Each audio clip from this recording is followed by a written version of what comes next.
കോഴിക്കോടേക്ക് പോവുകയാണ്. കുറേ ദിവസങ്ങൾക്ക് ശേഷമാണ് വണ്ടി എടുക്കുന്നത് ഗൈസ്.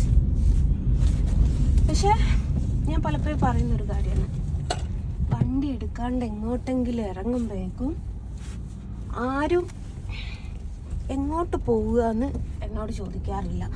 പക്ഷെ വണ്ടി എവിടെ പോയിന്ന് എല്ലാവരും ചോദിക്കും. അതെന്താ അങ്ങനെയാണെന്ന് എനിക്ക് അറിഞ്ഞൂടാ. അപ്പോൾ കോഴിക്കോടേക്ക് യാത്ര തുടങ്ങി. തൊഴിലുറപ്പിൻ്റെ പെണ്ണുങ്ങൾ റോഡുമല പണി. ആദ്യം DTDC കയറണം, എന്നിട്ട് വേണം കോഴിക്കോടേക്ക് പോകാൻ. ഫസ്റ്റ് ലുലു മാളിൽ പോകാമെന്ന് വിചാരിച്ചു. എന്താ വെച്ചാൽ ചേച്ചിയെ റോഡുമെന്ന് മാറി. എന്താ വെച്ചാൽ അരുണേട്ടന് ഗ്യാപ്പ് നോക്കിയിട്ട് വണ്ടി വേഗം എടുക്കുന്നതെന്ന് പറഞ്ഞു. അവനല്ലെല്ലാം ഒരു ഗ്യാപ്പ് നോക്കുന്ന പരിപാടിയാണ്. അപ്പോൾ ലുലു മാളിൽ പോയാൽ എന്തുവാടേ ആരടേ ലുലു മാളിൽ പോയാൽ എനിക്ക് ഏറ്റവും റിസ്ക് ആയിട്ടുള്ളൊരു സംഭവം എന്താ വെച്ചാൽ, എനിക്ക് പാർക്ക് ചെയ്തിട്ട് അങ്ങപ്പുറത്ത് നിന്ന് നടന്നു വരണം. അതിനെ കൊണ്ട് പറ്റൂല.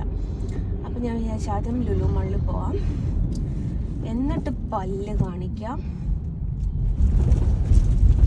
എന്നിട്ട് വേണം പിന്നെ ബൈപ്പാസിന് പോകാനാവില്ല അല്ലേ, DTDC പോണ്ടേ. എന്നിട്ട് വേണം എന്താ ഏതെങ്കിലും ഷോപ്പ് പോലെ ഡ്രസ്സ് എടുക്കാൻ കസവയേത്ര അന്തക്കേന്ദ്രയിൽ പോകണം, നല്ല നാടൻ വാങ്ങാം.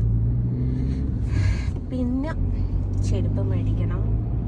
ഞാൻ വിചാരിക്കുകയാണ് കുറച്ചൊന്ന് ലേറ്റായ ഒരു 8 മണിയൊക്കെ ആകുമ്പോൾ അവന് തിരിച്ച് കോഴിക്കോട് എത്തും. അപ്പം ഞാൻ വിചാരിച്ചു 8 മണി വരെ കോഴിക്കോട് ചുറ്റിപ്പറ്റി കളിച്ചാൽ തിരിച്ച് വണ്ടി അവന് ഓടിച്ചോളും. എനിക്ക് എന്താണെന്നറിയില്ല, വണ്ടി ഓടിക്കാൻ ഭയങ്കര മടി. എനിക്ക് ആ ഒരു കൂടോത്രം ചെയ്തിട്ടുണ്ട് വണ്ടിയിൽ തോന്നുന്നു. അങ്ങനെയാണ്. പക്ഷെ വേറൊരു കാര്യം, അവൻ പറഞ്ഞു ചിരിക്കും, എന്നെക്കാട്ടും വലിയ മടിയനാണ് എൻ്റെ വാപ്പ എന്ന് പറഞ്ഞിട്ട്. കാരണം എൻ്റെ വാപ്പ എവിടെയെങ്കിലും അവനെയും കൂട്ടി പോവുക വെച്ചാൽ വാപ്പ വേഗം വേക്ക് കയറി കുത്തിരുന്നാളു. അപ്പോൾ അരുണ ഇങ്ങൊരു നോട്ട അങ്ങനെ പറഞ്ഞിട്ട്. അപ്പോൾ അരുണ വാപ്പിയുടെ ഓട്ടോറിക്ഷ എടുക്കുക.